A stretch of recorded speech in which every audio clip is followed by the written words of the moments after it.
What is going on, everyone? Welcome to the stream. I'm glad you're all here. Thank you all for popping in here. I see people trickling in. Anybody that's joining me during the stream, thank you so much for taking time out of your day to spend with little old me. Anybody watching the stream after the stream, thanks so much for taking time out of your day to watch me after the stream. Nonetheless, appreciate you all being here. Don't forget to like this video on your way in. And if you're not subscribed, subscribe to the channel.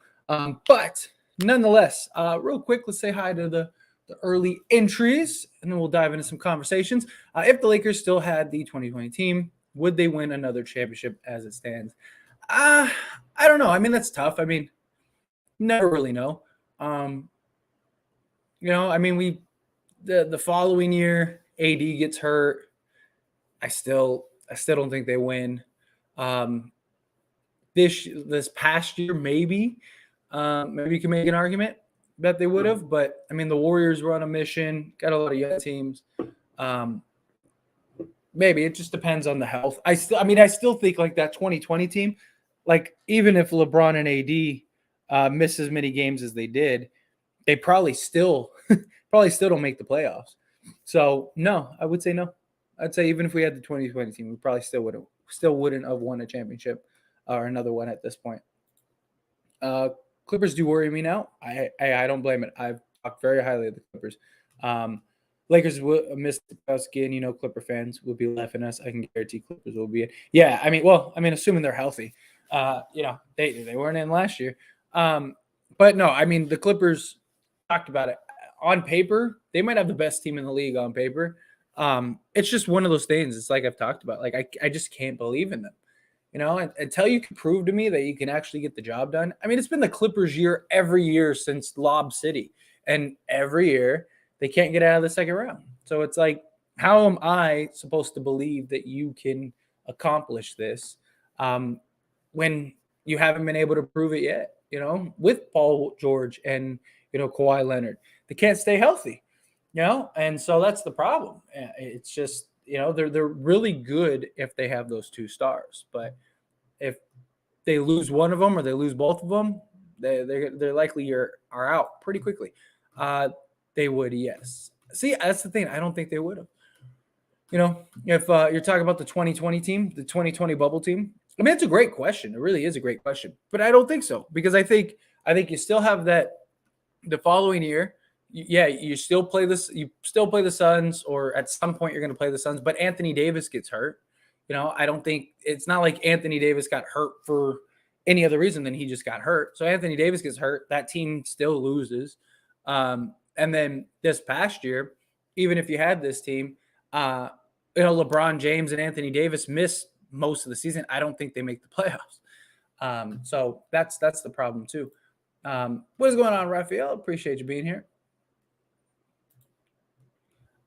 You seen my comment on your video? It was a troll. Hey, I get trolls all the time. Believe me, all the time. It happens a lot. Will Patrick Beverly be a Lakers starting lineup? I think it depends on how this roster shapes up. I think right now, yeah. I think right now, most likely that'll be the case. It'll probably be Westbrook, Beverly. I think it also depends on the matchup. If we play a team like, I don't know, we play a team like Boston, where Brown is the shooting guard, probably not, because you probably want to go with somebody bigger. So maybe Walker is your starter. I think it just depends on who are we playing, what's the matchup, stuff like that, But yeah, I could see, depending on who we're playing. If we play opening night, I think he starts. I think they put Patrick Beverly on Steph, and I think they put Westbrook on Klay Thompson. That would be my guess. At least that's what I would do. Let Pat Bev chase Steph around, get under Steph's skin, kind of just bully Steph, and then have Westbrook just stay in for, just watch Klay Thompson. Klay's not going to be doing anything crazy. Even when he had both his legs, he wasn't doing anything crazy. He's just in that fluid motion. You just got to stay with him. So that would be my guess. A trade is essential. I expect AD to get hurt. because he'll be dependent a lot on him defense because of the size of our backcourt. I don't think so. I mean, our backcourt. Um, I mean, I do understand that, like, Westbrook and Beverly and Schroeder, but they have length. Like Pat Bev has like a 6'7" wingspan, so he's got length for a center or for a guard. Schroeder's like 6'8". I'm talking wingspan, not height. So I think that they'll be able to make up a little bit for the lack of size. Plus, Pat Bev has always played pretty big, but I do get it. I do like we're gonna be relying on our bigs a lot. Thomas Bryant, Damian Jones, Anthony Davis. But Anthony Davis playing the four, he's not gonna have to worry about that as much as if he was playing center, because they're gonna try to draw him out. Stuff like that would be what it was. That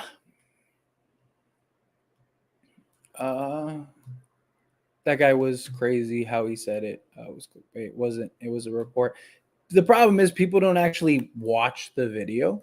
They see a title and they're like, "Oh, I haven't heard that myself, so therefore it must be, it must not exist." Even though, like, I put the source, or most of the time put the sources in it, and unless it's like an anonymous like GM, but even then I relay, what it is. Like, oh yeah, it's just, look, it's the internet. Yeah, people hiding behind a keyboard that are just, they just want attention. They just want they just want somebody to, oh look, hey, I don't mind it because it's engagement for me, which helps the channel. Like all these people that are like trolling and stuff and think they're doing something, like all you're doing is just helping creators, because YouTube is based on engagement. It's based on people leaving comments, hitting that like button. So if you haven't hit that like button, hit that like button. But yeah, it's based on that stuff. Like that's why liking the video is so important. That's why leaving a comment is so important. Not even just my channel, any channels you guys watch. Hit that like button, subscribe to the channel. Leave a comment, help creators out. Especially if you enjoy them, especially if you like the content. If it's somebody you'd watch again or listen to again, it goes a long way. But yeah, all these trolls, like they think like, oh, I'm doing something, they're getting attention. Like all you're doing is just helping me grow. So that's why I don't care. That's usually why I respond to them, because I know like 99.9% of the time they're gonna respond back, sometimes with like multiple comments. So it's perfect. Like, so that's why sometimes I'll just like leave like a "you're goofy" comment, and then they like freak out and they're just like, ah, blah, blah, blah, blah, blah, blah. And then they leave like 4 or 5 comments. It's great. It works every time. So that's why I do that. But here, real quick, let's set goals for this live stream, because I enjoy setting goals, and we've been hitting the like goal. So we got 82 people at the moment, but we just started, so probably get about 200. Let's get to 150 likes again. So hit that like button. Let's get to 150 likes on this live stream. It really does help after the stream, and to get more people in, so we can get more of an audience in here. So hit that like button and subscribe to the channel. Let's see what we're at subscriber wise, and let's set a goal. We're at 3713. Let's get to 37. Let's get to 3750. That's about how many subscribers we got yesterday for that live stream. So let's get to 3750. 3750 subscribers, 150 likes. Hit that like button, subscribe to the channel, help me reach those goals. I would greatly appreciate it. But who is your closing lineup as the roster stands? I think it depends on how Westbrook is playing. If Westbrook is playing great, and he's setting those screens, he's contributing on defense. I'm not saying he has to be a lockdown defender, but if he's a guy that is making the cuts, setting the screens, being part of the offense that you've established, I don't mind him starting. But we'll do one with him and one without. So let's say one with him. I think it'd likely be him. I think it also depends on the matchup too, but likely him. Probably be the starting 5. Him, Westbrook. Yeah, I'd say Westbrook, Beverly, LeBron. Maybe you put AD at the 5 to close out games, and then you can put like winning Gabriel. If he's improved on his 3-point shooting, which the Lakers told him Like, we will only bring you back if you do that. So I imagine he would. That would probably be my guess. Have AD at the 5, but I could see our starting lineup very likely finishing games. I think it just depends on matchups. Like like if we play the Timberwolves, then I imagine Thomas Bryant, Damian Jones, and Anthony Davis are going to play a lot, because you're going to want to match that size. But if we're playing like the Warriors, I think you close the game with Davis at the 5. That makes sense. Now, if Westbrook isn't playing great, and he's like, just not fitting in, not gelling, whatever, then I would say probably Schroeder, Bev, LeBron, Davis, and maybe Damian Jones, because at that point you got the 2 guards that could shoot, and Damian Jones is a better shot blocker. So I think you'd have like that shot blocking threat down low, high energy guy. You got Anthony Davis. Last time Anthony Davis worked with the lethal shooter was the bubble year, and he was like 36%, something like 34% from 3. So let's assume that translates again to this season. Then you'd have that floor spacing big. You'd have Damian Jones, who can shoot the 3. He's not great at it, but he can shoot the 3. I shouldn't say he's not great at it. It's just he hasn't shot enough of 3s to really give like a good sample size. He only attempts like 1 a game, and he's like basically 0.5. So he's like, they have him at like 33% or something, at 32%, but it's like, half. You don't have a large enough sample size. So that would be my guess, is that without Westbrook, that's probably the starting 5, because you got the 2 pests in the front, as your backcourt, kind of stopping the point of entry. And then you got Damian Jones as your high energy shot blocker, Anthony Davis as your, everything player, LeBron as your, point guard. There you go. Great question. All the variables would have been different. So we don't know if AD and LeBron would have been injured. See, but that's the thing. Like, they didn't get injured because of other players. Like, this season they got injured because of like just the wear and tear. Like, it would have. I don't think if we had that bubble team, it would have changed anything. Like, as far as like injuries this past season. Like, Davis getting hurt in the Suns series. Like, yeah, maybe we wouldn't have played the Suns in the first round, but like, say they hit, if he gets hurt again at any point during that series, we still probably lose. Like, the reason we won is because Anthony Davis was healthy and he was dominant. Like, so I don't think the outcome would have changed.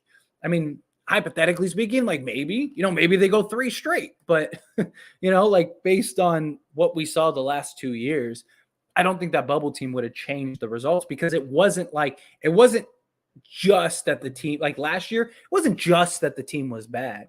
If Anthony Davis and LeBron James played a majority of that season, we would have made the playoffs. And then once we got in the playoffs, who knows what happens? Like that team was built for the playoffs. Like, that's what they kept saying too. They were like, we put this team together for the playoffs. If we can get to the playoffs, then maybe we can make some noise. I don't necessarily think that they would have, but that's the problem.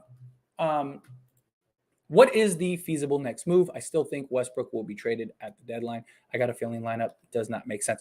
If you mean the trade deadline, I don't think that happens. If you mean like training camp deadline, yes, I think that is still very likely, if I'm being honest. I'm with you. I think that Westbrook ends up getting traded. I think it's all signs are pointing to the Jazz. Can they come to that agreement? Can they come to that deal?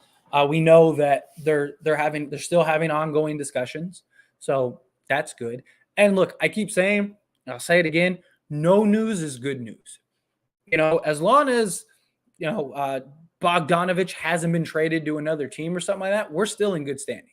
So that's very key as well. But if you do mean the trade deadline, I really don't think Westbrook gets traded. I think if Westbrook starts the season, he's on this team the whole season. Just because by the time you get to the trade deadline, either 2 things are going to happen. Either you're terrible and you might as well just finish out the season and, keep the cap space and keep your assets. Or the second option is you're pretty good And do you really want to disrupt chemistry and maybe ruin that cap space for next season when you have when you could just get role guys? I just don't think I don't think the Lakers would make a trade regardless, unless it's say the Nets implode and they're like, all right, we need to trade Kyrie and get something. Then maybe. Then in that scenario, yes, I think the Lakers would go do that. I think the Lakers would trade. But realistically, assuming there's no superstar name that wants to go to the Lakers at the trade deadline, the Lakers stand pat. Schroder, starting point guard, Bev, shooting guard, LeBron, small forward, Davis. Yeah, basically what I think. I like I said, I think it just depends on the Westbrook that's playing. If you get a Westbrook that's that's like I said, he's setting screens, he's being productive, he's knocking down shots, he's a solid contributor, then I think they'll close out with Westbrook.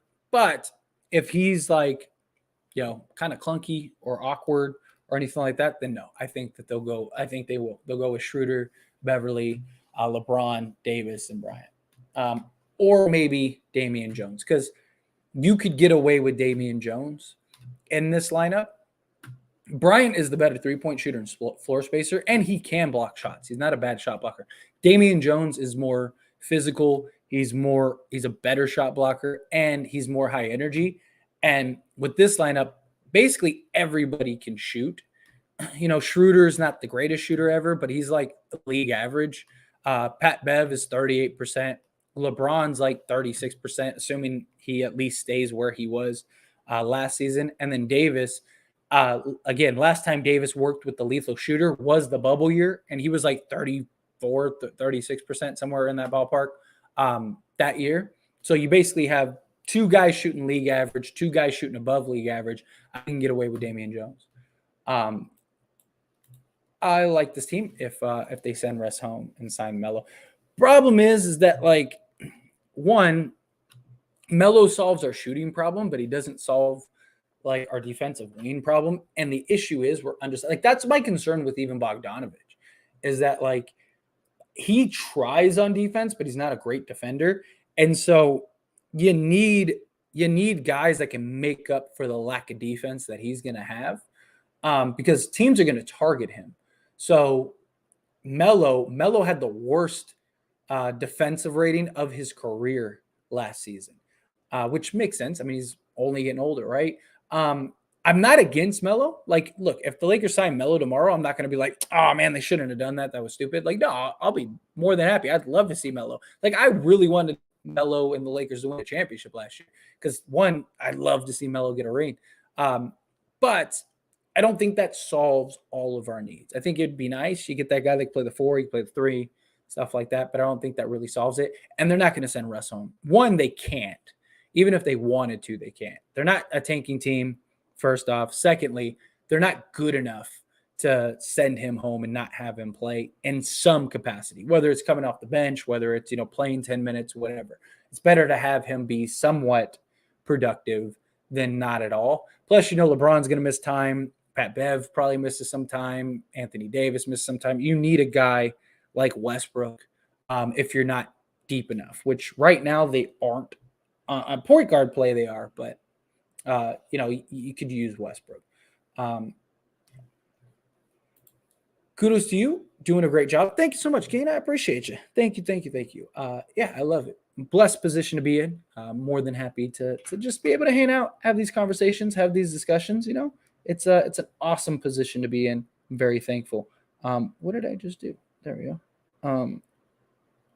Darn it. Sorry, give me a second. Trying to. There we go. Okay, we're back. Cool. Perfect. What do you predict the Lakers record be to start off the season? You mean in the very beginning or for the full year? Our schedule is pretty balanced as a whole, which I really like, because the problem last year was our schedule is very top heavy. So or I guess you say back heavy. Because in the beginning we had a very easy schedule, and then we just kind of messed that up. And then we got to the end and it was like really tough. Where this season, we have kind of like a tough opening and then it really kind of balances out. You got like a couple game stretches where you're playing like really good teams, but then you got a couple game stretches where you're playing really bad teams, stuff like that. So I think like just to start the season, I think the Lakers at least start, at worst, I think 2-3. Like let's say in the first 10. Okay, let's say the first 10 games. I think the Lakers are at least at worst 4-6. I think at best they're like 7-3. I think they beat the Warriors opening night, and not because necessarily I think that they're better or anything like that. But if you just look at history in general, it's the same reason I made a ton of money on the Rams losing opening night. When a team comes off of their Super Bowl or finals or whatever hangover, and it's the game to their reigns, like 85% of the time, like the record and stat is like insane. They usually lose that game. And game one for the Lakers is that game. Teams at home, they're riding a high, they're coming off of the hangover, all that stuff. The game doesn't mean as much to them as the team that's coming in, especially the Lakers. Lakers are really going to want to establish that first game. All of those things, if you go back, you look, it's how it goes. Even the Lakers, they lost that game. Warriors lost that game. The Rams just lost that game. When Tampa Bay won their Super Bowl, they lost that game. Milwaukee, like it's just the way it plays out. And then I think the Clipper game will be a good footnote. I think that'll give us a good idea of how much work we need, or or maybe we're pretty solid. So that second game, because those are back to backs. I think personally it's more important to win the Clipper game than it is to win the Warrior game, but just because I think the narrative will be different. But nonetheless, I think they start that for the season. I think this team could get around 50 to 52 wins, which could put them at the 6-7 spot. I think they're very likely a 6 seed. Just because also they're not going to be trying to kill themselves to win games. Like they're just going to want to get into the playoffs with LeBron and Anthony Davis. So we're a team like Memphis. Like Memphis, they're young. They want to prove themselves. This and that. They're gonna do whatever they can to win as many games as they can. Lakers playing it smart. I agree. I really think they are. I think they are doing fantastic. And I hope they keep it that way. I really do. I hope they keep it that way. Do you think the Lakers should wait until the trade deadline? Maybe there will be better options to trade for that will make us at least a guaranteed championship contender. Problem is at the trade deadline, there's probably not going to be. Is there a possibility like Bradley Beal wants out? He's like, you guys can trade me now. I signed my new contract. I don't want to be here anymore. Possibly, but very likely those players at least ride out the season and then they request the trade. So the only way I see the Lakers getting like a real game changer is if the Nets just completely implode. The Nets completely implode. I could see Brooklyn going, okay, we need to trade Kyrie Irving and, get something rather than him just walking. Lakers are the best option. I could see the Lakers, giving up. At that point, the Lakers would be in a good position to say like, hey, we'll only give you one first. But I think the Nets would do it in that case because one, I think they'd just be over it and be done. Two, better to get something for him than nothing for him. And who else is going to give up anything for Kyrie? I mean, people weren't going to give up anything for Kyrie this offseason. I don't think anyone's going to give up anything for Kyrie for like half a season. So Lakers would be in good position. But chances of that happening are very slim. So I don't see a trade at the trade deadline. Unless it's like a small move, say, I don't know, there's like some mid-tier guy that they could get. Maybe they trade like 2 pieces to go get that, whatever. But unless that happens, I don't see a trade. I think come the trade deadline, 2 things are going to happen. Either the Lakers are going to be good enough to where it doesn't make sense to do a trade and you might as well write it out, or they're going to be bad, like bad. And then at that point, it's like you might as well, like nobody's going to save your season. So yeah, I don't see it happening. Uh, we obviously need wing depth. I would rather do a trade with the Hornets for Hayward and Oubre Jr., getting 2 wings than the Utah trade, bringing in 1 wing and 2 more guards that we don't need. Problem is Hayward's contract, and he can't stay on the court. That's the problem. You don't want to pay Hayward all that money, and he misses half the season. Like Kelly Oubre would be great. Like if the Lakers could work out a way to go get Kelly Oubre, that would be perfect. But the Lakers don't have a way of getting Oubre without giving up Westbrook, which means they'd have to take on other players. And it just, yeah, I don't want Hayward. I don't think Hayward's bad. If he could stay healthy, he'd be great. But the problem is like he hasn't been able to prove that he can stay on the court long enough the last several seasons. And it's just like you don't want to pay him all that money and he doesn't play. Like that's the problem. Now you're just in a boat. At least Bogdanovich, he was solid, 18 points a game. He's probably going to give you about the same defense. And then Clarkson, I'm not really big on Clarkson, but Clarkson is a piece that maybe you could flip. Especially because look at it like that. This teams aren't willing to trade a first for Clarkson, but the Lakers don't want first. They just want like a player. A team would be willing to give that up. I'm not or anything like that or anybody like great, but you might be able to get somebody like maybe you could flip Jordan Clarkson for like Kelly Oubre. Like maybe you could do something like that. Or whatever, or maybe New York is like, hey, we want to move off of Cam Reddish, we'll give you this. Like, I'm not saying that any of that will happen, but I'm saying like it gives you more options. And so Clarkson is a tradable contract where Hayward is not. Kelly Oubre is expiring, so you don't have to worry about that. But Clarkson, you could actually move off of if you needed to. And then you're getting back,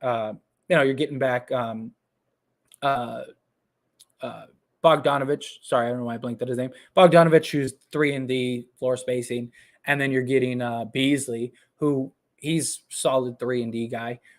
He can play the 4. Yeah, he's a little undersized, but he's got a good wingspan. He's for being 6'4", he's got like a 6'8" wingspan, something like that. So again, another guy with size, but can knock down the 3 ball, and another tradable asset. Another guy that you could trade, say, come the trade deadline, or flip to another team.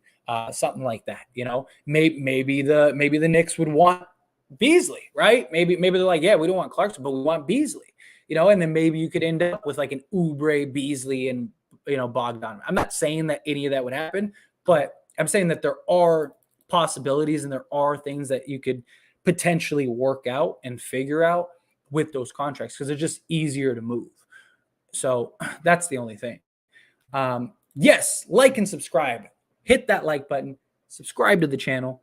It really helps me out a lot. We got us a like goal of 150 likes. Let's hit that subscribe or the like goal of 150. So hit that like button. We got 177 of you, so I know we could hit that goal because if all of you subscribe, there's that goal, or all of you like, there's that goal. And we have a subscribe. Let's get to 3750. We're at 3713. So we need 37 more likes or more subscribers. God, get it together.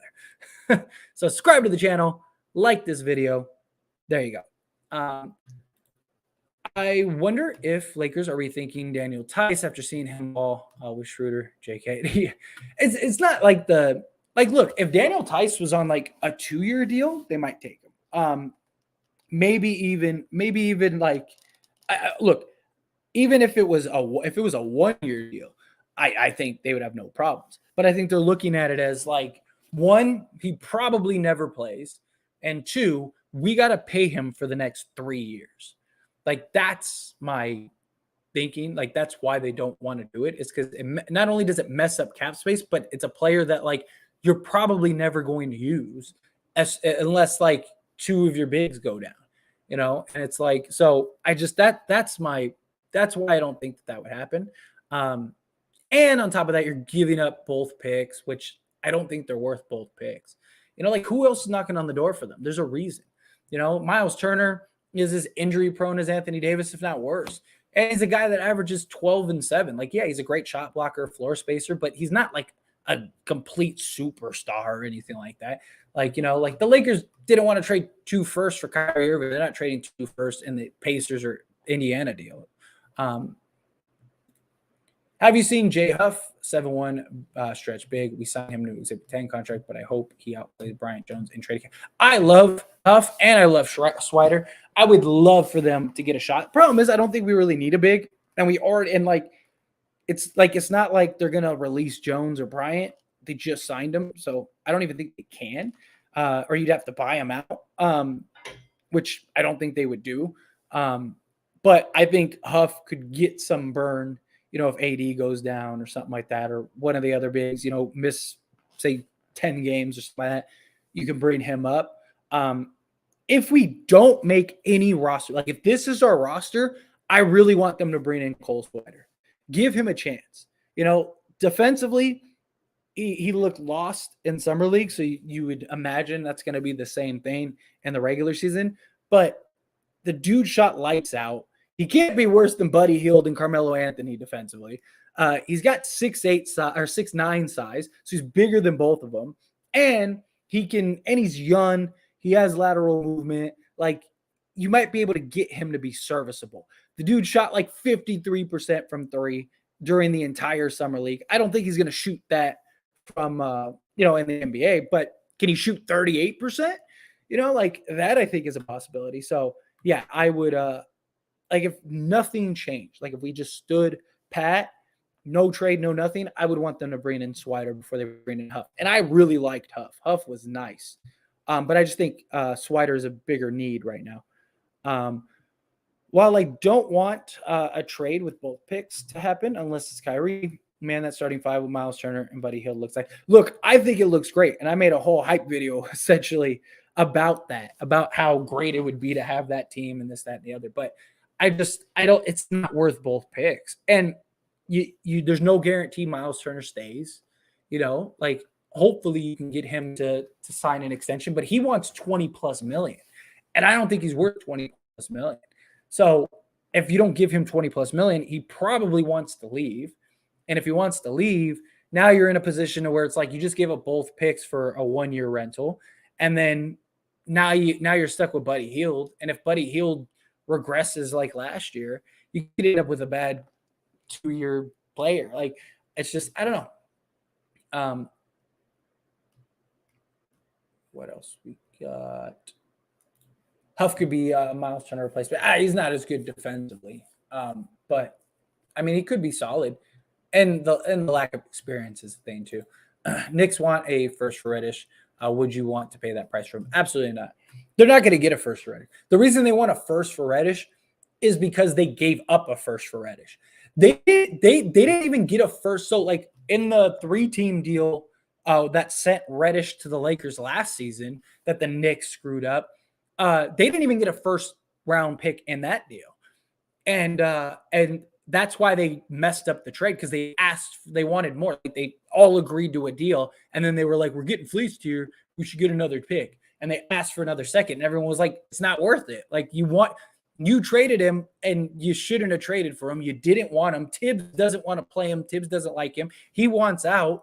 Like, why would we bail you out? He's a free agent. He could just walk. Like, so he's not, they want a first, but they're not going to get a first. I mean, they might get like 2 seconds for him. You might get a team that's like, hey, I would give up 2 seconds. Like, I would do Kendrick Nunn in 2 seconds for him, and then let him do whatever they want with Kendrick Nunn. He could either play or they could waive him or do whatever. Like they could do that just to get some assets for him. But a first round pick, it's not worth it. I would rather just stand pat, because as high, and I'm somebody that's very high on Reddish, and I really like Reddish, but there's a lot of unknowns with Reddish, with work ethic, just conditioning, stuff like that. Just a locker room. Is he a buy-in guy? And just everything with him. And as nice as he looks, you never know. I mean, he could just be another guy, and you just gave up a first for another guy. By the way, everyone like and subscribe to the stream. You guys have no idea the power of the like, but that is right. My man does a phenomenal job on both the channels. Plus, seems like cool and chill people. Well, thank you. I like to think myself as a cool and chill person. I mean, everybody. I'm sure everybody thinks that of themselves. But people seem to like me. Nonetheless, yes, please hit that subscribe button. Like this video. Let's get me to a 3750 subscribers. We're at 3716, so we need 34 more subscribers. I'm sure there are 34 of you that are not subscribed. Don't trust somebody else to subscribe. I want you to subscribe. Subscribe to the channel. And what are we at for the likes? The like goal was 150. Let's get to 150 likes, and we're at 65. So I still need 100 likes. We could hit both of those right now. There's 180 of you in this stream. We could solve all my goals in one swoop. Let's make that happen. I'd appreciate you. And thank you, Sha. I appreciate it. I like the Jazz deal, even though we get more guards, but we can flip one of them at the deadline, maybe even get a first-round pick back. Like, that's kind of my thinking, too. Like, if we were to take on Conley, we're probably not going to be able to move him, at least this season. Probably if we had a pick, we could do that. But if we were to take on, say, Clarkson, again, Clarkson's a very tradable contract, very tradable asset. The problem is that Utah's asking price is so high. People want Clarkson. I mean, we got the reports that people want Clarkson. It's just nobody wants to pay Utah's asking price. Our asking price isn't going to be as insane as that. We just want somebody that can help us now. Do you have somebody that you would trade Clarkson for that is better suited for the team we have right now? If that's the case, cool, let's do that. That's what I think would end up happening. Same thing with Beasley. I think that they could easily take Beasley and trade him. Talking again about contracts that are much more easily tradable. So yeah, Blake Griffin, he should play with Lakers. He deserves. I want them to stay as far away from Blake Griffin as possible. Blake is not the same Blake, and I mean he has his moments here and there, but for the most part, he's been awful. I mean there's time where he is literally unplayable. Like if you watch the Nets, they literally couldn't play him for like a month and some change because he literally was just so bad. I don't think he helps the wing problem. Stuff like that. It's just, I don't. I would want them to stay as far away from Blake Griffin as possible. William, thank you so much for the $2 super chat. Showing a little more love. Keep it up, G. Thank you. I really do appreciate it. It really does. It really helps me out a lot. Really, and I do. I thank you. I thank everybody that supports, whether it's super chat, whether it's a like or it's a subscribe. Those are free. Liking and subscribing are both free. But super chats really does help out me, helps out the channel, helps me grow, all of that stuff. So thank you. I greatly appreciate it. Seriously, thank you. 2020 team would be able to go deep in the playoffs today, minus Drummond, Gasol, along with us using Montrez more than AD being healthy. Well, I mean, if we had the bubble team, because that was the question earlier, was the bubble team. If we had the bubble team, we wouldn't have had Montrez. And I don't think that's like, I don't think, assuming all the circumstances were the same, because we don't know if it'd be otherwise. And like I said, Anthony Davis getting hurt wasn't because of we had Montrez, it was because, he just got hurt. So if Anthony Davis still gets hurt, we still probably lose to the Suns. And then, because you got to remember, LeBron was playing on one leg. And then once AD went down, that was basically it. And then if you move on over to this past year, if Anthony Davis and LeBron miss half the season again, but that bubble team still doesn't make the playoffs. So we're still in the same boat. I would send 2 picks with hopes of being able to trade someone at the trade deadline for a first. Lonnie Walker might get us one. Problem is, there's no guarantee for that. And there's no guarantee that those picks would be anywhere close to as good as the picks we actually have now. You don't want to trade something on the hope that maybe something better will come along later. It's just, yeah. And I mean, you're helping Utah so much too, and it's who else if there were 5 teams that the Lakers were competing with, then maybe the conversation would change a little bit. But it's like, what are your options right now? You're insiders. It wasn't Laker reporters. It's literally Utah Jazz inside, like people that report for the Jazz all said they have nobody else and they're solely talking to the Lakers right now. Like the Lakers are the team, like that's it right now. Could something else come up? Possibly. But as of right now, the Lakers seem to be the only team. So if you're the only team, it's the same thing as like the Kyrie situation. Why would you outbid yourself? You have to move off these guys. Do you really think waving two into the bench guys is better than getting something? Like you still have to pay that money. You still are in the same cap situation. Like you still get nothing for those guys. And you need to figure out like how to play these vets and these young guys. Aren't you a rebuilding team? Like, like wouldn't you want to run your young guys? Wouldn't you want to run your Vanderbilts? Guys like that. Like it makes no sense. If you're them, like you're better off taking anything than nothing. I'm not saying the Jazz are just going to take, oh yeah, we'll give you all this and we'll just take like a second round pick. No, but it doesn't need to be both firsts. Like Lakers don't even want to give up one first, which I completely understand. Look, I would be like, we're all you got, but we want to be fair. Look, you value the 27th pick and the 29th pick as like lottery picks, do you not? Yes? Okay. So we'll give you a 28 pick swap. So if we are as bad as you think we're going to be, there's your lottery pick. And then we'll give you 2 firsts, or 2 seconds or 2 thirds. Like that's what I would do. If they say no, then don't do it. Like we don't have to make a trade. Like if it was me, I'd just be like, okay, fine, then don't. Like we're not giving you your first. We're helping you out. We're solving all your problems in one swoop. And who else do you got? Who else do you got? Go find somebody. If you think it's better to just waive 2 guys than get a potential lottery pick and 2 second round picks, then go ahead, go do that. I don't think Danny Ainge would say no to that. I really don't.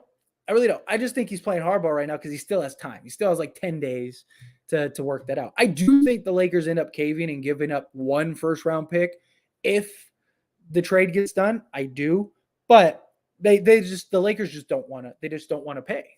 If the Lakers were willing to give both picks right now, this deal would have been done.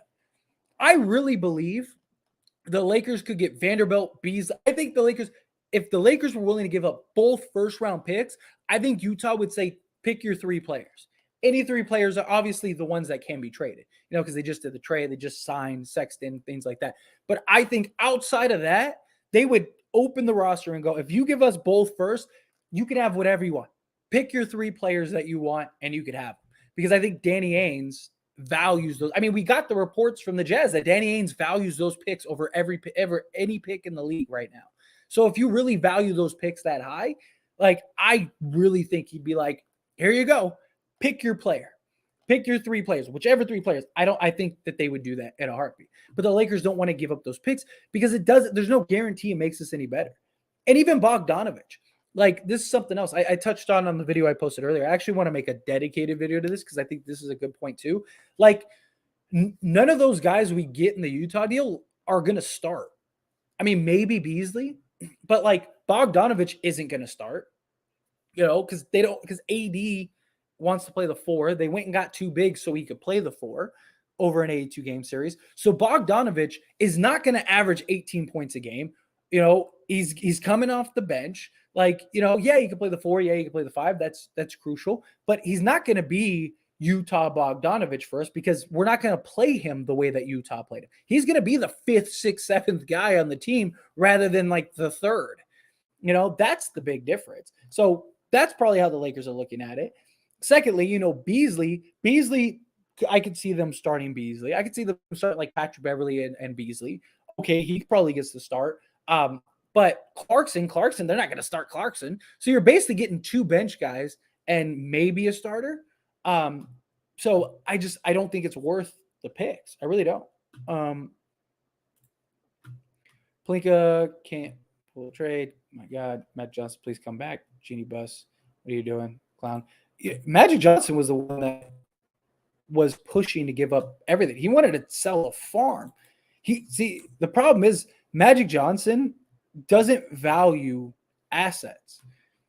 Like Magic Johnson would give whatever he had to get to do the Jazz deal right now, and that would be a terrible decision. Terrible decision. I know that there's some people that look at it as like it wouldn't be, but it would be a terrible decision. LeBron would have had 2 championships on Lakers if AD did not get hurt versus Suns. I actually think that too. I really do. Look, Suns had no answer for Anthony Davis. They were up 2-1, looked like they were going to go up 3-1, and then Davis got hurt. Before that, LeBron James was making Jay Crowder his son, and it was just looking bad for the Suns. I think they beat them.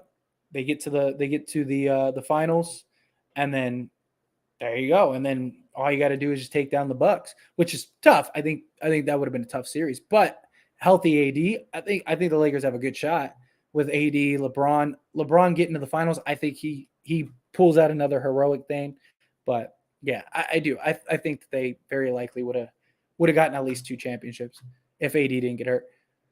You're not that old, but do you remember any NBA player who averaged 30 points per game in their 90th season? I think LeBron was the only player to average what he averaged last season at that age, at his age and year for a season. So no, LeBron's the only one. We need a trade that doesn't bring us any more cards. I understand that. Do you watch the NBA front office show with Trevor Lane and some Celtics fan? They stated we could expect more than 25 million cap space. Yeah. So to clarify that, so they were breaking down the cap situation. Lakers could have as much as like anywhere from like $42 to $46 million next season if they basically get rid of everything. If they just like renounce the rights to everything, basically draft for another team. Here you go. They could clear up about $44 to $46 million. But what they were doing on the NBA front office show is he was saying, let's assume Damian Jones stays, then that affects this cap. You got the draft picks. He basically was going off of the assumption that the Lakers don't do that.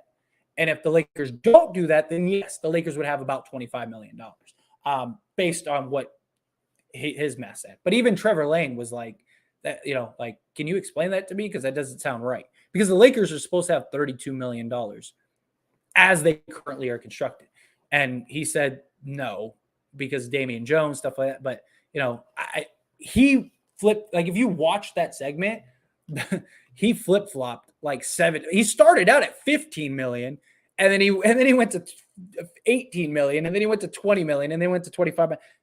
Look, I mean, he probably knows more than me about the cap space, but when a guy tells you 5 different numbers and then says, okay, let's call it 25 million. But like you have like experts that do this for a living, all reporting that like, hey, the Lakers have anywhere from 32 at the low end. And even Trevor Lane said, I thought that they have 32. Like, can you explain that? And even he was kind of like, okay, like he didn't push it. He didn't really question it, anything. He was just like, okay, I guess, so that's the difference too. Maybe that is the case. But again, he was including Damian Jones on the roster, all the Lakers draft picks, he also said assuming that the picks are in the lottery because the Lakers are bad this year, which if it's not, then, you're talking millions in difference. If they're even a mid-tier pick, that's millions less than like if it's a top 10 pick, things like that. So there's a lot that goes into it. So no, I mean, bottom bare minimum, very possible we only have $25 million bare minimum. But very likely it'll be around like 30 to 32 million. And then if the Lakers unload everything, they could get as much as like 40, like I said, 40 to 46 million, depending on how things shape up. So it just depends on what direction the Lakers want to go and what they want to do. That's the only difference. But Golden Eagle, thank you so much for the $10 super chat. I really appreciate that. Thank you so much. When LeBron breaks Kareem's scoring record next season, where do you rank him amongst offensive players all time. Um, just solely offense. Um, I think you got to put him top 10. Problem is LeBron has never been a scorer, and he's not like the most gifted scorer. He's just just incredibly talented and intelligent and just strong and big and everything. So he's able. And he's improved his game drastically. I mean, look at his scoring, his 3-point shooting last season. But he's not like a Kevin Durant type scorer where it's just so natural, it's just so gifted. We have a lot of really good natural scores. So it'd be hard to rank him just solely on scoring. I mean, technically, he's the greatest scorer of all time, right? Because he broke the record. But I think that factors into his consistency, his longevity. I think there's a lot of things that go into it besides scoring. That's why he's going to pass Kareem's record. So I don't know. I think you got to put him in like top 10 to top 15 scorers of all time. It's just like there's just a lot of really talented scorers in the league. I mean, like guys like, Kevin Durant. I mean, even Jerry West going all the way back. Like, Jerry West is maybe one of the best scorers we've ever seen. I mean, the Duke could shoot, could do everything from like anywhere. So there's just been so many good scorers in the league. And then if you're talking about like an all-time just like great period, I've already said I think look, if you're just talking from a pure basketball standpoint, LeBron James is the greatest player to ever play the game. Just pure basketball standpoint. So yeah, that's where I rank him. But yeah, as far as just straight up offensive players, you're looking at I think you got to at least put him in the top 10. Because that feat is incredible. I mean, there was a point where that was listed as an unbreakable record, and now look, 10 years ago that was a conversation. Nobody will ever break Kareem's scoring record, and look, we're very likely going to see that this year, which I think is crazy. But again, thank you so much. I appreciate you, Golden Eagle. Thank you so much for the $10 super chat. You are awesome. Thank you. I want Blake Griffin to play with the Lakers. If this was like 10 years ago, I'd love it. But now I know. I want them to stay as far away from Blake Griffin as possible. Starting lineup should be Pat Bev, Reeves, LeBron, AD, Thomas Bryant. Bet should be Schroder, Nunn, Lonnie Walker, Troy Brown, Damian Jones. What do they do with Westbrook? Because they got to play Westbrook if he's on that team. They're not going to send Westbrook home. They already said they won't. And like I said, they can't. They literally can't. Let's see. Patrick, AD, LeBron, and Blake Griffin. I want them to stay as far away from Blake Griffin as possible. What else? This team might be better than the Suns if Lakers are healthy. They obviously would beat the Suns that 1 year. So basically Dennis, LeBron, AD, Bev, KCP. I think Bev has a bigger impact. So feel me. Look, I think the Suns are going to implode this season.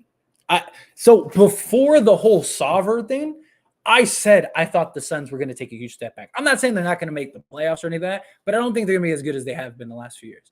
I just think that you have all the drama going on with Jay Crowder. You have a center that you just paid a max to that doesn't want to be there and doesn't like you and literally refused to go into a game 7 because he was upset.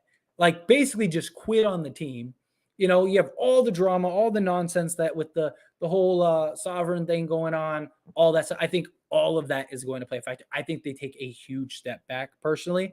And then, so I do. I like even right now, the Lakers' current roster, I like them compared to every roster in the league. I really do. Like there is nobody in the West that I look at and go, there is no way the Lakers could beat them with a healthy Anthony Davis, a healthy LeBron James. Nobody is the Warriors with Golden State. It's just none of them are. I mean, don't get me wrong, Warriors, Clippers, those are the two teams that I think would be the toughest, and I think would be really just it would be very difficult to beat them. But neither of those teams have somebody that can stop Anthony Davis. Anthony Davis is our mismatch in those matchups. So, like I said, I'll take my chances. If Russ stays, his low basketball IQ will hurt the team. Yes, but here's the thing: if you put him in the right situations and the right setups with the right people around him, he has shown he can be very good and very effective. That's the key, is that Frank Vogel never did that. How many times do we see LeBron James, THT, and Russell Westbrook, with Dwight Howard on the floor and stuff like that? Like, how many times do we see Rondo, LeBron, and Westbrook? Like, that should never even be a thing. So I think depending on the situations you put Westbrook in, and the type of players that you put around him, type of sets, things like that, you let Russ be Russ, I think he will easily be very effective. Plus that year LeBron was also playing on one leg in the playoffs. Yes, very true, very true. Let's see. Will you do post game live streams during the season? I plan on it. I don't know if I'll do pre and post games for the season, but I'll definitely do post games. So I am talking to a friend. So I created, I didn't create, I already had the channel, but I hadn't used it in a long time. So I had another channel that long time ago that was something completely different. It wasn't sports related. So I recently rebranded it to be a Laker channel. So it's AIS, the Laker Show. And I think I want to turn that into like a live stream podcast.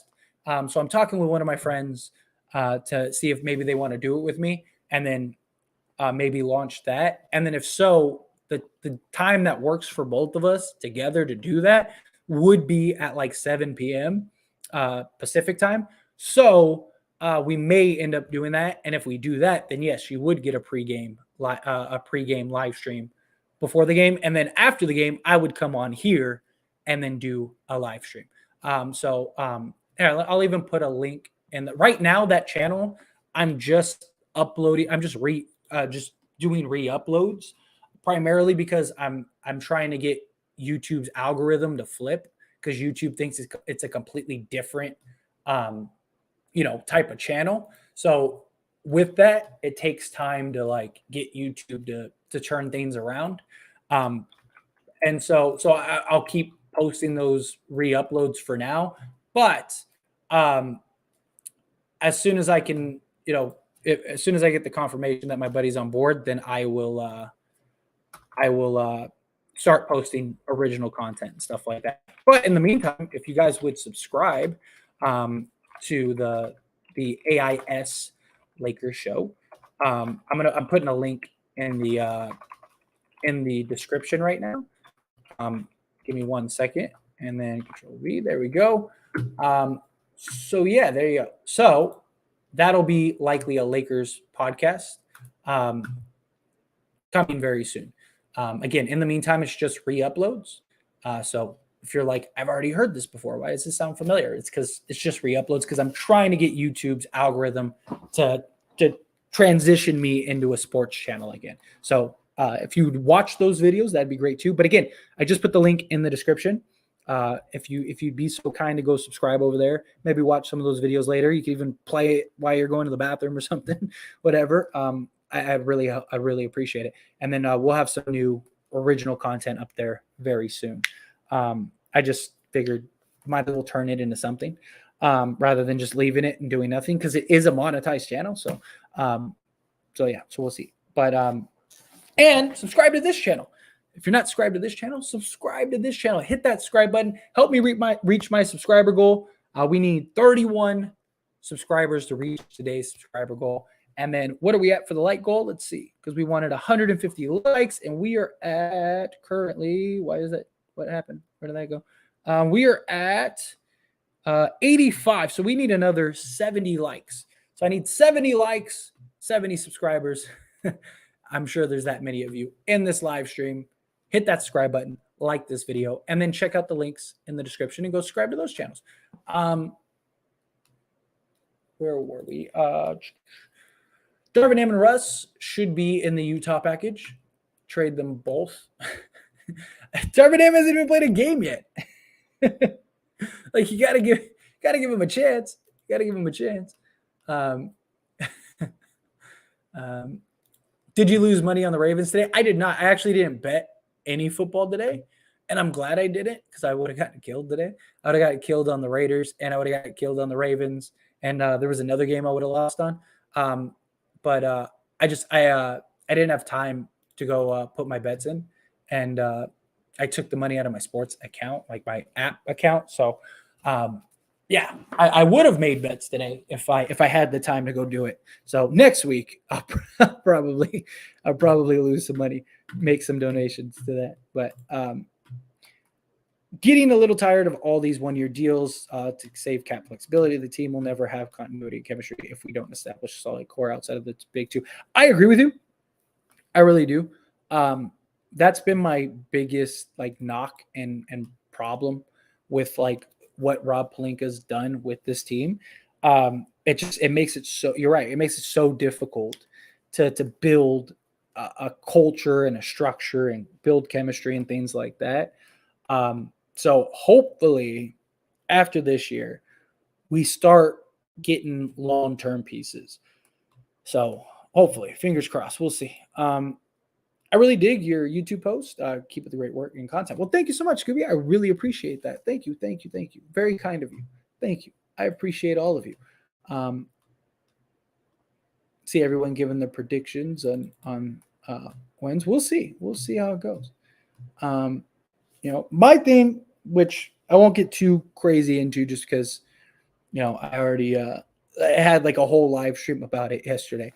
But my big thing is, how do we know until the Lakers actually play? Like you can't, who knows? This team could be great. This team could be terrible.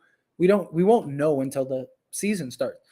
Austin Reeves will be really big for us, especially if he takes the leap that we are hearing about. Plus, he has already such a good all-around player, high IQ to LeBron and anything. Yeah, Austin Reeves, they're very high on Austin Reeves.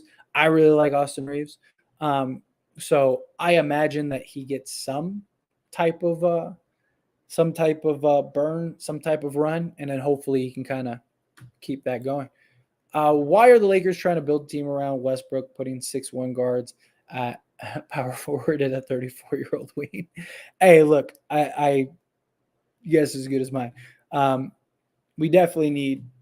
That's what I'm saying. It looks like the Lakers are ramping up to build a trade, to do a trade. Could be completely wrong, but you look at this roster and you look at like what could potentially be, and it doesn't make sense unless they make a trade. I mean, granted, you could have Westbrook and Schroder be your point guards, Pat Bev and Kendrick Nunn be your shooting guards, Austin Reeves and Walker be your small forwards, but you're really undersized. You're really undersized.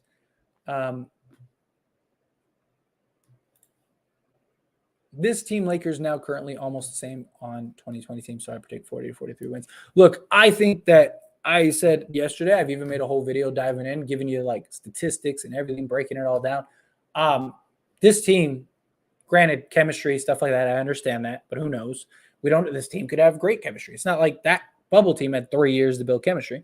So assuming chemistry, assuming everything works out, this team is actually better than the bubble team.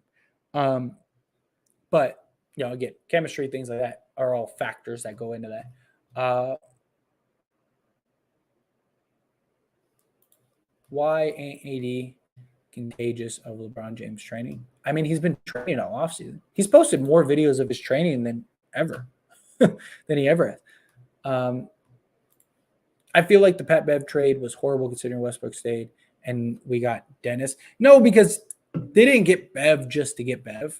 I mean, obviously, they felt he helped win now more. But it was also to free up a roster spot, and it was to clear an extra $12 million next year in cap space. So it was more than just, let's trade for Pat Bev. It solved a multitude of things. I need the Lakers to do well this year. My Carolina Panthers and South Carolina Gamecocks are disappointed me already. I feel it. Carolina, man, big. I had a whole rant. So I have the As It Stands channel. I don't know how many of you are aware of that. That link is in the description as well. But that was my original channel. My very first channel I created was As It Stands, and that channel actually spawned this channel.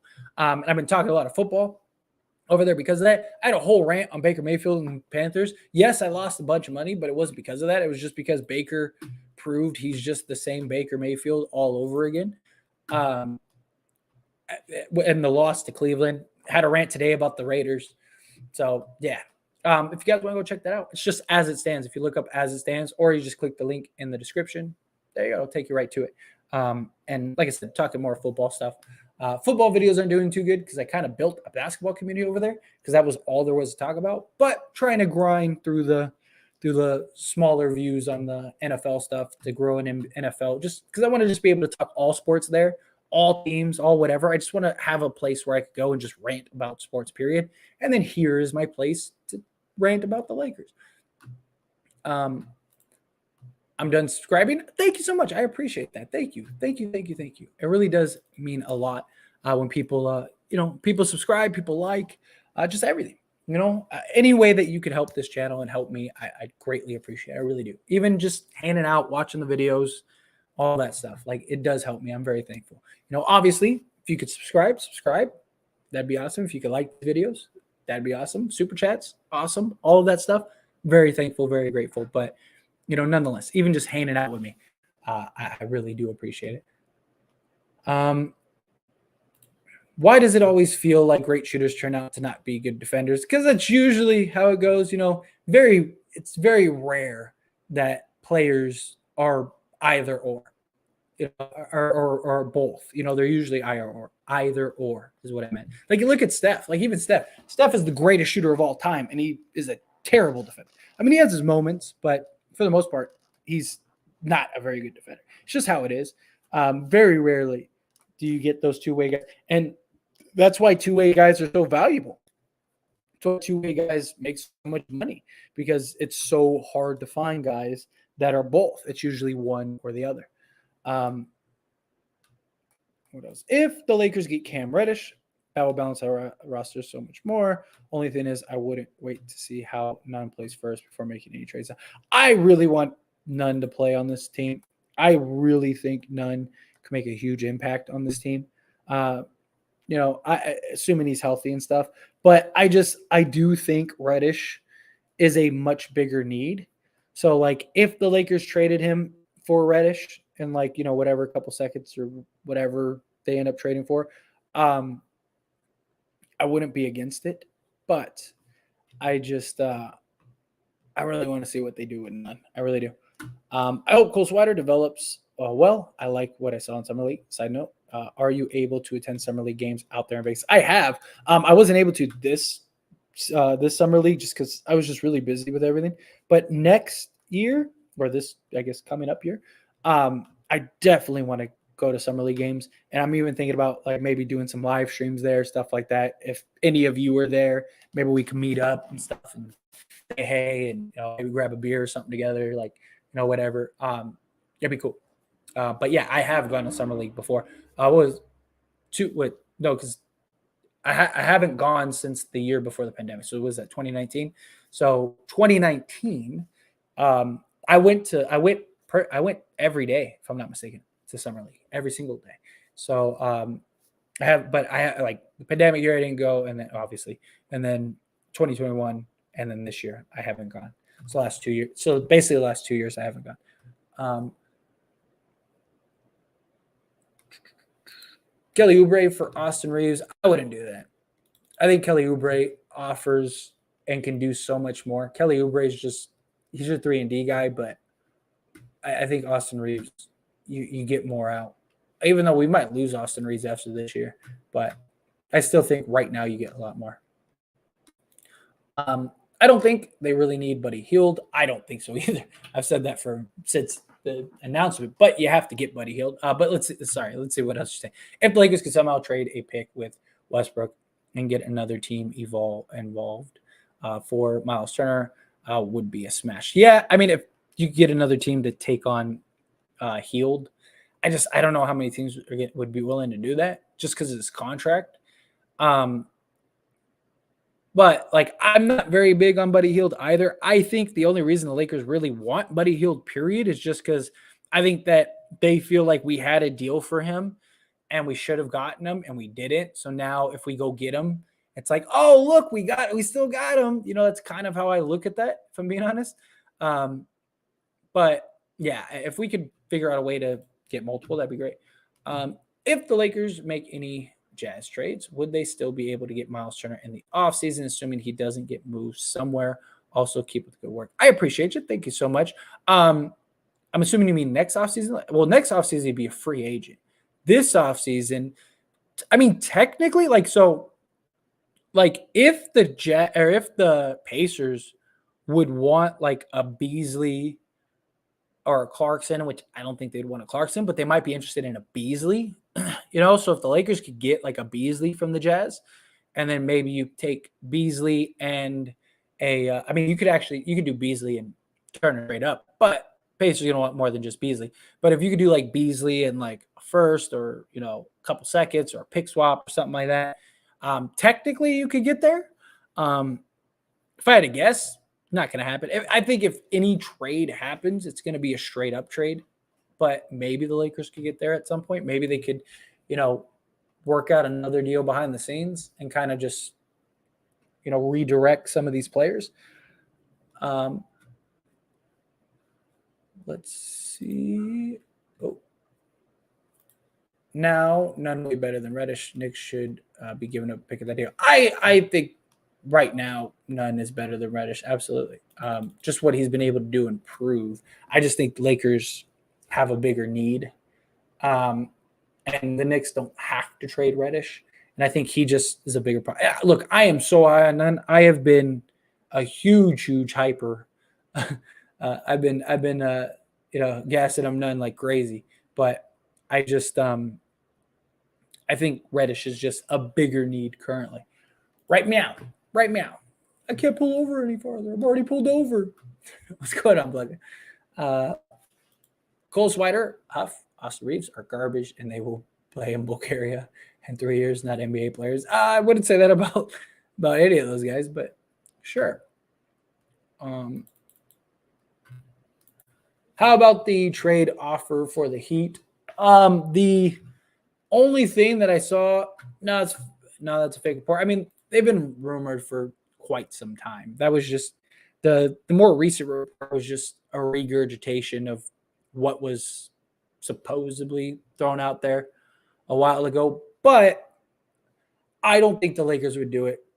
I really don't. Just because the supposed trade is Kyle Lowry, Duncan Robinson, and then Tyler Hero for Westbrook, and then like 2 firsts. But one, I definitely don't think the Lakers would give up both firsts in that deal. Like I said, if they weren't willing to give up 2 firsts to Kyrie Irving, they're not giving up 2 firsts for that. If anything, you should make an argument that the Heat should give up a first, because you're taking up Duncan Robinson's 4-year deal and taking up Kyle Lowry's deal, which both of those deals are terrible.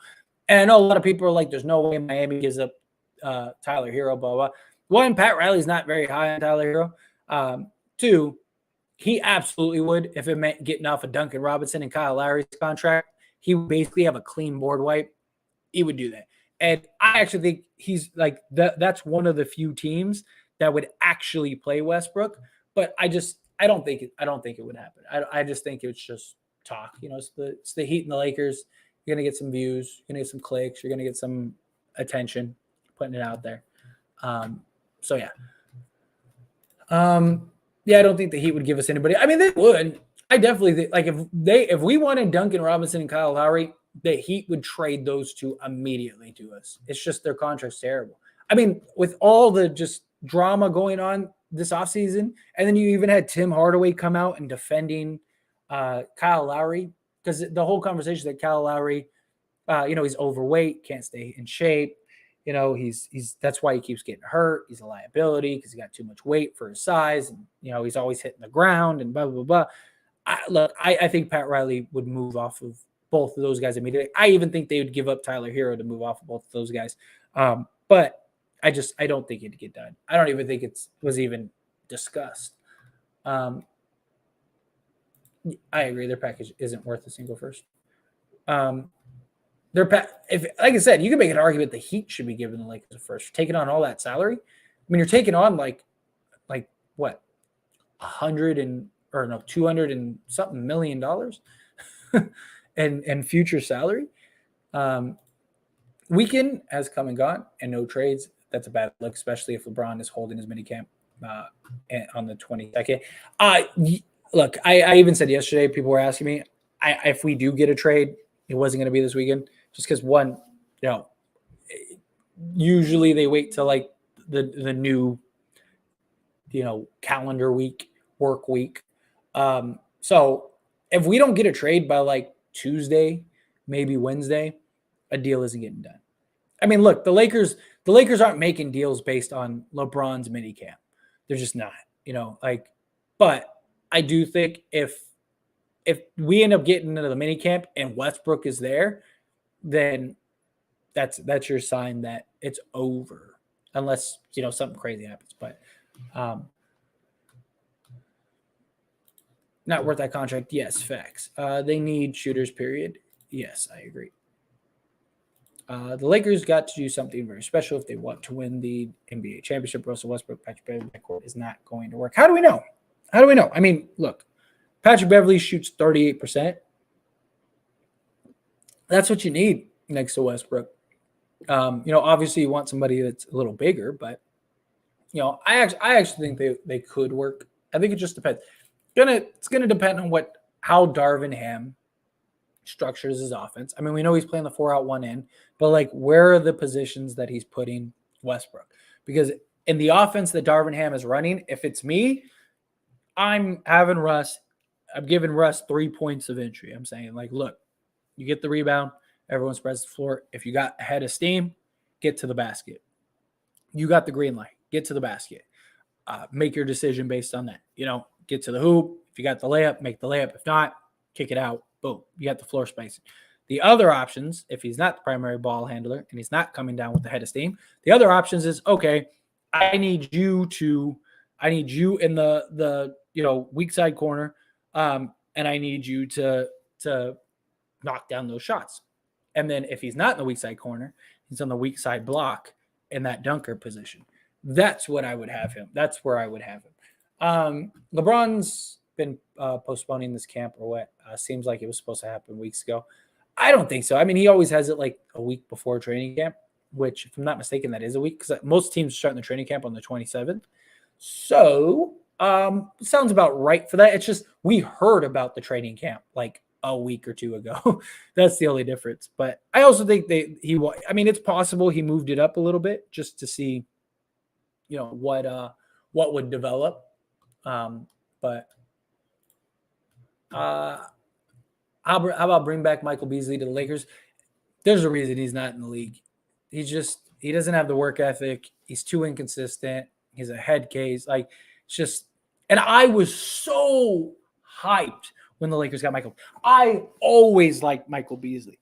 Like, when he came in, from the time he came in the league to the time he played. I mean, he used to kill us when he played for the Timberwolves. I mean, every single time. He loved to play against. Like, when we got him, I was so hyped. I was like, yes, we got a guy has size, that can score. And people forget, Michael Beasley was considered like a can't miss prospect. One of the, could potentially be a future Hall of Fame. Like, one of the most hyped prospects there that was out there. And he just couldn't get out of his own mental, man. Couldn't get out of his own way. What's going on, LBJ? Appreciate you. Thanks so much for being here. Lakers going to start their young roster core next season. Veteran players going to come off the bench. Anthony Davis, Brown. Sure. What's going on, James? I would be all over the Pacers deal if I was Laker management. I look, Lakers would do that deal immediately. They just want to. They want more for Buddy Hield and Miles Turner than the Nets did for Kyrie Irving. So, yeah, it's just their asking price is insane right now.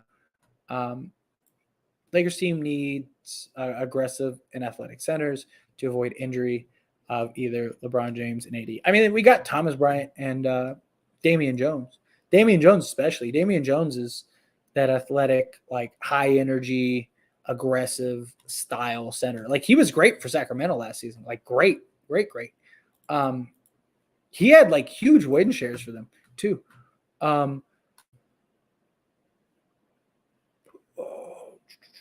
Sorry, trying to find something to me. Kyle Korver. I saw like Kyle Korver.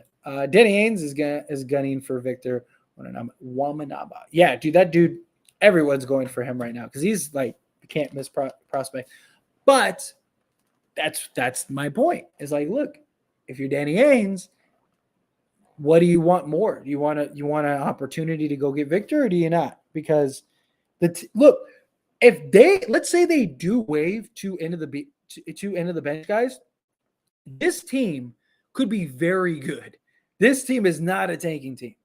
You know, I mean, you still got Sexton, you got Lauri Markkanen, you got Vanderbilt, you got Beasley, you got Mike Conley, you got Jordan Clarkson, you got Bogdanovich. I mean, this team is very good.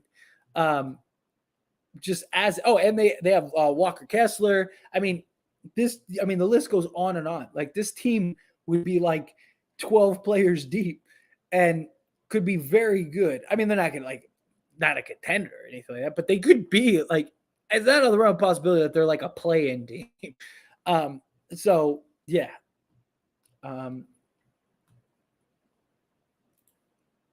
We'll see who will be available at the buyout market. I mean, it's just, I don't think many players are going to get bought out right now. And so if you talk about the buyout market after the trade deadline, probably not going to be much. And at that point, it might be too late.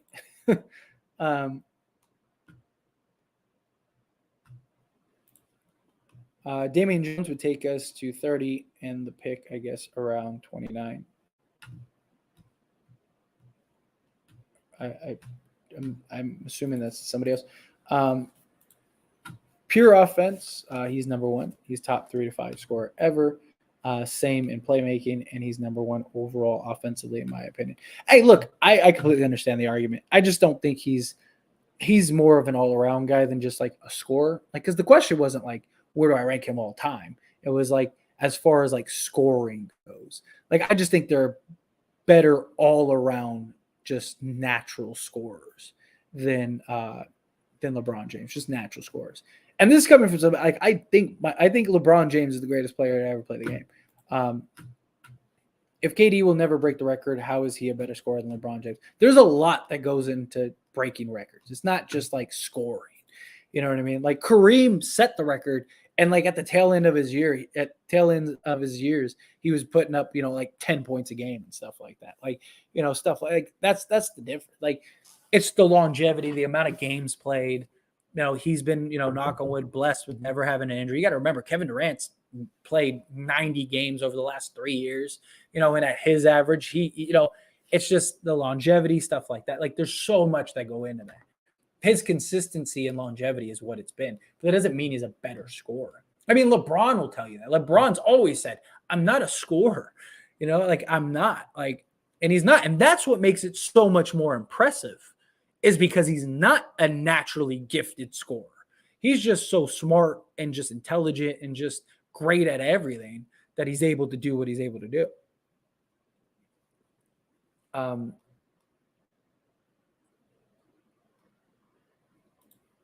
I still have Lou Alcindor ahead of him, including Will. Yeah, I mean, if you're talking about just like I said, I think he deserves to be in like top 10 conversation, somewhere around there. If I'm being fair, MJ is not the GOAT, but we'll talk about that another day. MJ is not. It has nothing to do with longevity. Like I said, pure basketball standpoint. The best scorers score the most points. People are just saying the style is better.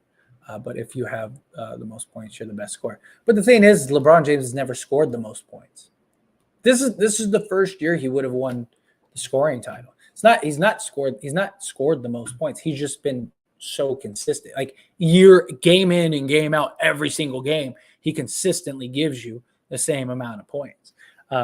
So yeah, he's just yeah.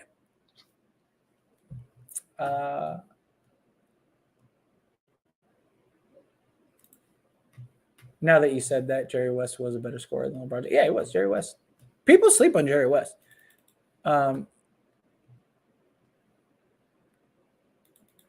Let's see. Kobe is one of the best scorers ever, skill-wise. He's one, but offensive scoring and passing, LeBron is the best overall. LeBron is the best overall player ever, hands down.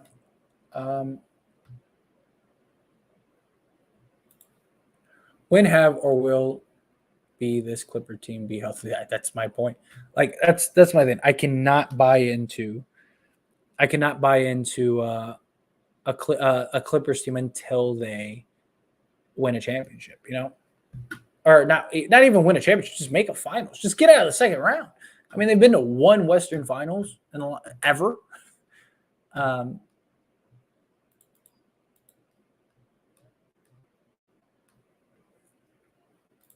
So explain how the Lakers and LeBron could pull this off. Pull it off. Winning this year?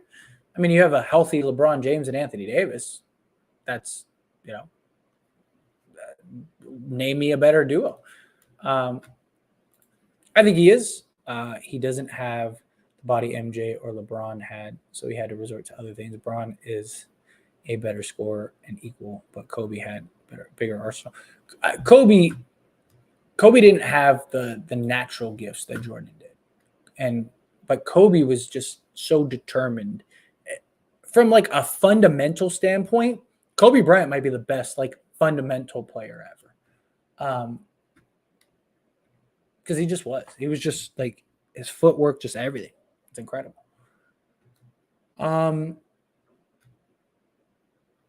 Let's see.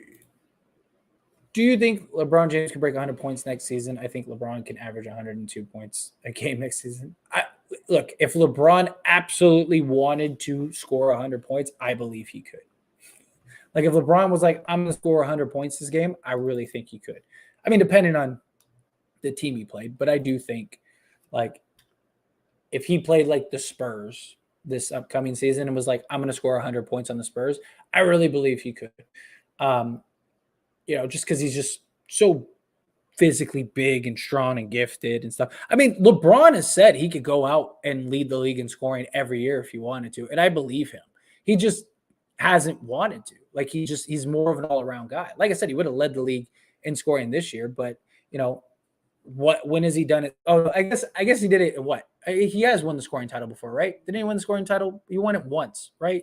2008, 2009, something like that, right? I'm trying to think off the top of my head. Didn't he win the scoring title once?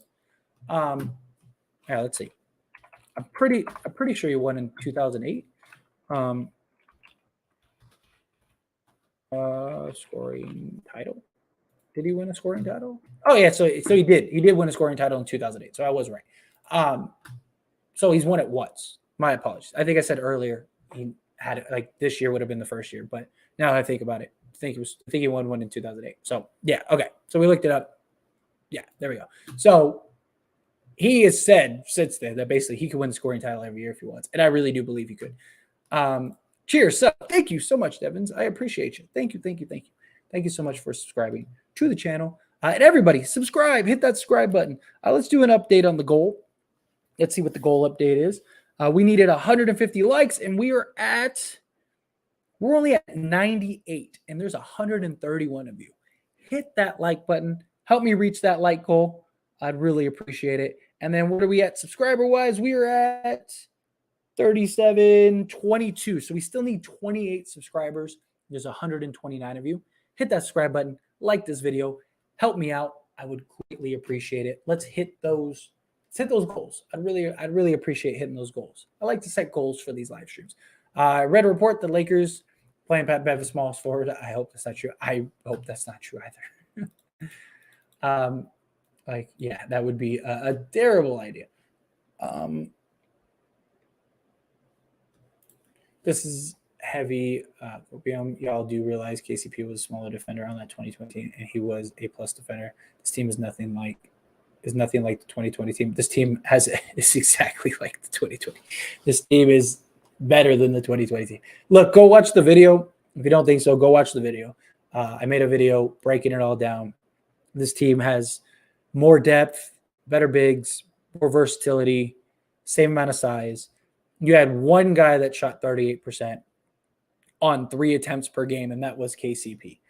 And that was it. That was your best 3-point shooter. The Lakers were 34.5% from 3-point range in that bubble team. Their defense was just so good that it really helped. You got more versatile bigs, you got more overall shooting, all of that stuff. So I want us to get Bog, Beasley, and Vanderbilt. I would love that. That would be fantastic. Quick fix is swapping Nunn for Reddish, but make us. I don't know if that's quick fix because Reddish is still a bit of a mystery. Who knows how much he actually impacts? But imagine if the Jazz trade for Russ contract and get the number 1 pick. Yeah, imagine that. Let's see. A trade has to happen. That's what it looks like. Just based on what the way, it doesn't have to, but just based on what the roster looks like, you would think that something's coming. Don't understand the Schroder signing when we are having moving rest. Yeah, that's why I think that something has to be coming. There has to be a trade at least close or in the works. So they got the framework. They're just trying to work out the pick end or something. Because it just makes 0 sense otherwise. 0.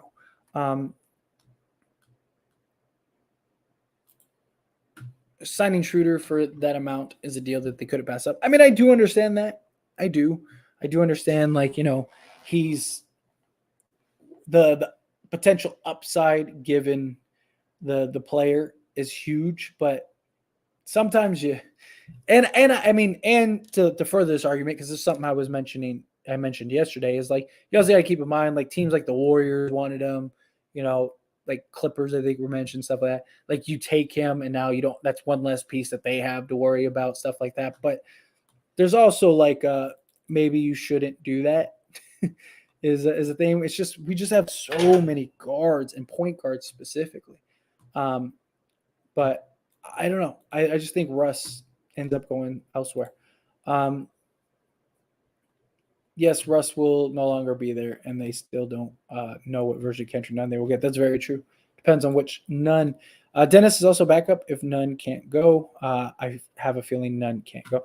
Look, I think Nunn is next in line if they can't move Westbrook. I think you could trade Nunn. But if are you talking about a trade? Because last night I saw you were talking about a trade. So if you're talking about a trade, they can't trade Dennis. Because you say if Dennis is a backup, if Nunn can't go, I have a feeling Nunn can't go. If you're referencing the trade you were talking about earlier, then yeah, Dennis can't be traded. But if you're talking about on this team wise, I think very likely, as the roster is currently constructed, it'll be Westbrook and Schroder as the backup, as the point guards. You have Beverly and Nunn as the shooting guards, and then you'll have Reeves and Walker as the small forwards. So that is kind of how I think that will shape up.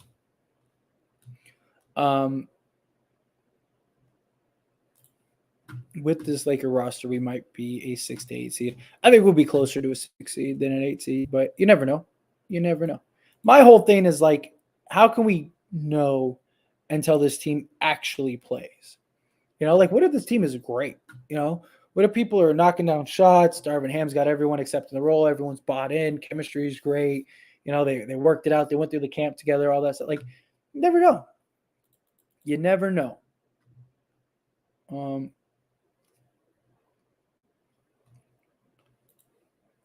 There was zero need to sign Schroder. No team was breaking down the door to get him. First, you trade Russ. If you need a guard, you sign Schroder. Yeah, that was the thing. Even when the original report came out that the Lakers were considering signing Schroder, it was if they make a trade, they would sign Schroder. That was the whole conversation. And why? That makes no sense for Schroder. I know his agent said that he was promised there'd be minutes for everybody, but how? How many minutes is he going to play? Like, because Westbrook is going to play. You can't have Schroder and Westbrook together. Like, we've seen that experiment when they were on the same team together. It wasn't very good. Schroder was great as a backup for him, but I don't see how that works. I don't see that working at all. Braun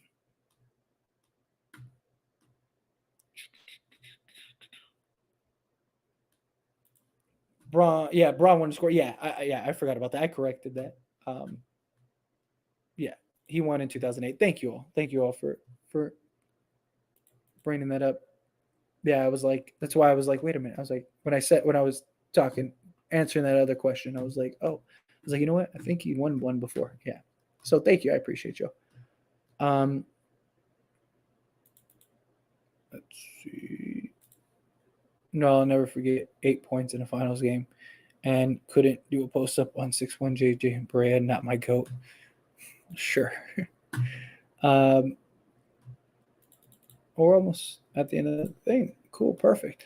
I watched every MJ game and I've watched every LeBron game. Clearly, LeBron is better. You would be a fool to walk away thinking MJ is better. I will say MJ has sound fundamentals. It's amazing. It's pretty amazing. LeBron James, from just a basketball standpoint, is the greatest player to ever play the game. He is. He's bigger. He's stronger. He's faster. He was in his prime just as athletic, if not more. It just, yeah. I mean, he could do everything. He just look. Michael Jordan retired, and they were still one of the best teams in the league. Every team LeBron has left was a lottery team. So the impact is great. I will say this because I don't want to get in a huge like LeBron MJ debate right now, but I will say this. One of my favorite things is people try to say that LeBron had help and that Jordan basically took a bunch of bums and won championships, but then they'll turn around and say that the Bulls team was the greatest team in NBA history. So what is it? Because you can't be the greatest team in NBA history with a bunch of bums. Like Michael Jordan was great, but he wasn't that great. Like nobody's been that great. I mean, LeBron literally took a bunch of bums to an NBA Finals. I mean, he got smacked in the NBA Finals, but not that. Like it's just I always love hearing people's arguments for why MJ is better because they always contradict themselves, or it's always but this. It's like, well, LeBron has had more help. It's like you realize Jordan had the greatest coach, arguably in NBA history. The Scottie Pippen at that time, many people thought was the second best player in the entire league. Like there was a real argument for that. And it further validated it when Michael Jordan retired the first time, and he like carried that team. Like, he led the Bulls in every statistical category except for scoring. You had Hall of Famers galore. Horace Grant. You had snipers like Steve Kerr, guys like that. Like that team was insane. That team was the most stacked team in the league. Like every team that's won, except for like maybe like you could argue like the Detroit Pistons in 04. Like every one of the teams that have ever won a championship have all been stacked. And it's just how it is. Look at the Celtics, look at the Lakers from every generation, Celtics from every generation. Spurs always had, great teams, great coaching. The Warriors have been stacked since that team was put together. All that stuff. I'm surprised the Lakers didn't re-sign Dwight Howard. That's a big loss. Frank Vogel was allergic to him, so I don't know if it was like part of that or what, but Dwight Howard took a big step back last year. Big step back. And I like that we got younger at that center position. Dwight was sluggish last year. Yeah, definitely. LeBron just controls more aspects of the game, or should I say involved in more aspects of the basketball. Jordan does have superior individual skills. However, I think it's obvious if you watch the game. That's what I'm saying. Like if you're talking about like the greatest one-on-one player ever, then yeah, Jordan's the greatest one-on-one player. But if you're talking about just from a pure basketball standpoint, like a guy that can do everything on the basketball court, elevate everyone, make everyone better, this, that, the other, LeBron's that guy. What else? If AD can stay healthy, I believe Lakers can still be a dangerous team. But the defense was terrible last season. Yeah, the defense was awful last season. We didn't have a problem scoring last season. It was our defense. We averaged like 114 points a game last season, and we gave up like 120. So that was a big problem. But if their defense is good this year, we're going to be really good. We'll be really good. Ron as it stands, Ron. Ron about what? I've been talking about a lot of things. I can Ron about a lot of things.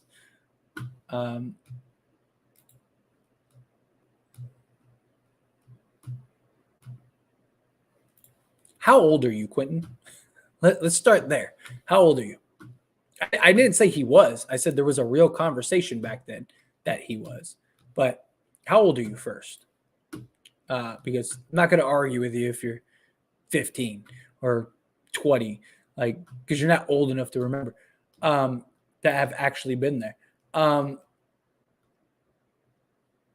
has taken a step back this year.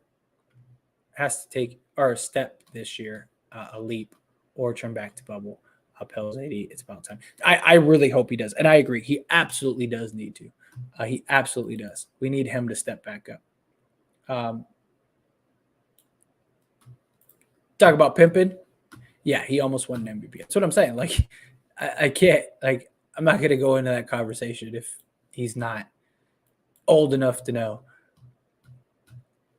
Okay, so if you watch them both play, then you remember that the year that Jordan decided to go play baseball, what was their record? Where did Scottie Pippen rank as an MVP that year? And what was the conversation and narrative around Scottie Pippen? The conversation around Scottie Pippen was that he might be one of the, if not the best players in the NBA. Like that he might be second behind Michael Jordan. That was an entire, like there were news reports, there were everything, like they were really talking about that. Like that was a big thing. He should have won the MVP that year. He led that team to the same record almost. They were like a game difference. Like, so yeah, that was a narrative. So you stop it. You stop. Just stop. Maybe you just don't remember, but it was a real thing. What else? Was and none will be moved to the Jazz for 3 players back. Bohan, Clarkson, and Beasley. I hope so. I don't think they'll take none, but yeah. I don't think they even can, even if they wanted to.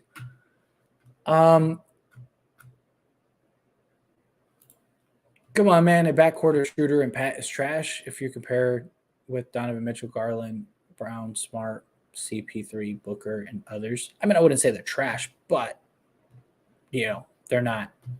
Yeah, they're not that. I wouldn't say they're trash though.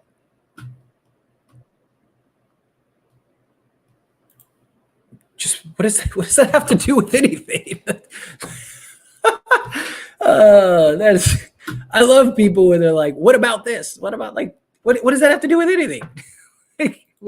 That has nothing to do with anything that I said about Scottie Pippen. Do you think Dwayne Wade is better than Scottie Pippen? So if you don't, then that completely voids that argument.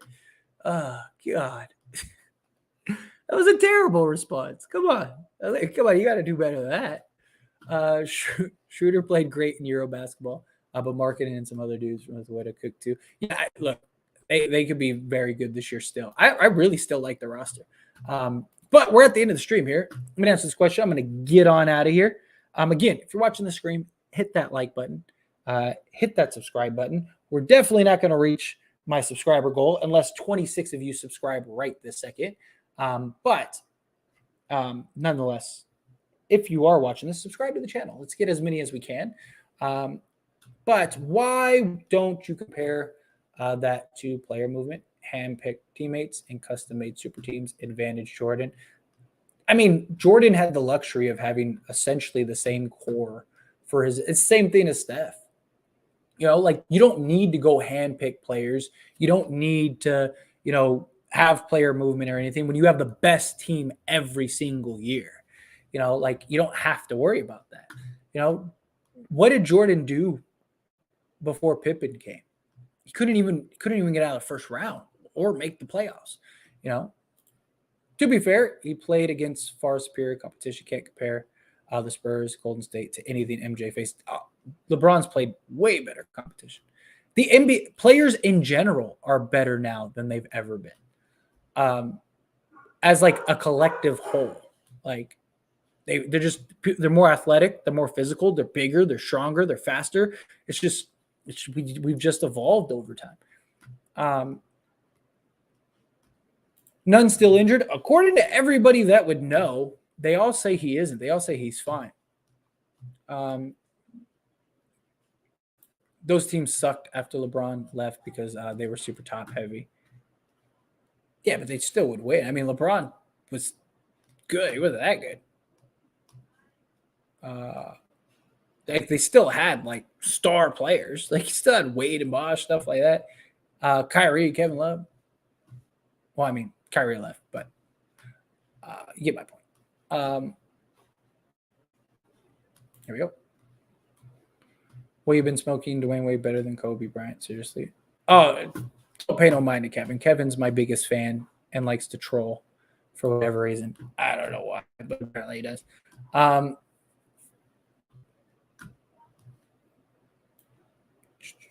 What else? He's just trying to come up with stuff to say stuff to try to counterpoint my argument. That's why I laughed. I was like, what does that have to do with anything? Like, it just means nothing. He's just coming up with stuff. Yeah, like I said, Speedy, he's just trolling. He has nothing better to do. He's my biggest fan. Kevin literally watches every video I post and leaves like 3 or 4 comments in every single one of those videos. That guy helps my engagement so much. That guy is great. He's hands down my biggest fan. But here, last question, and then I'm going to get out of here. MJ would need to retire 3 or 4 times if he played in the social media area. Imagine all this. Oh, yeah, especially like, the whole like, did he or did he not? Did David Stern make him retire for a year and stuff like that because of his gambling and stuff? Oh, man, like that would be insane.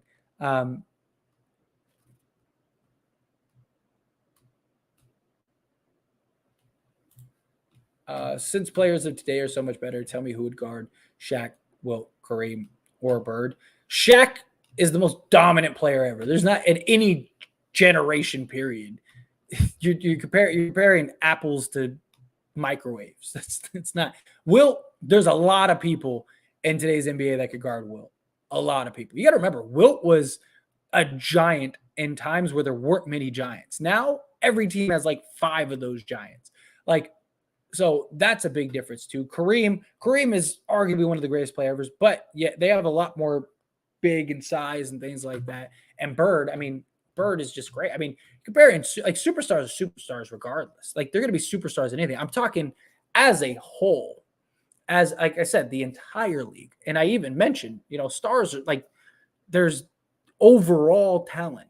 Like there's guys that you've probably never even heard of that would be top, like rotation guys in the old school NBAs and stuff like that, just because they would have been more athletic than everybody. Like, Jordan had a lot of advantages. Like, he was an athletic freak in a time where like there weren't very many athletic freaks. Today's NBA, like, you have a lot of, like, just like Russell Westbrook, is as athletic, if not more than Jordan was. Like, it's just difference. Exactly. That's exactly what I was just saying. Yeah, like the guys you've never heard of would be rotation guys in today's NBA because there's just so much, like, guys are so much overall fundamentally talented.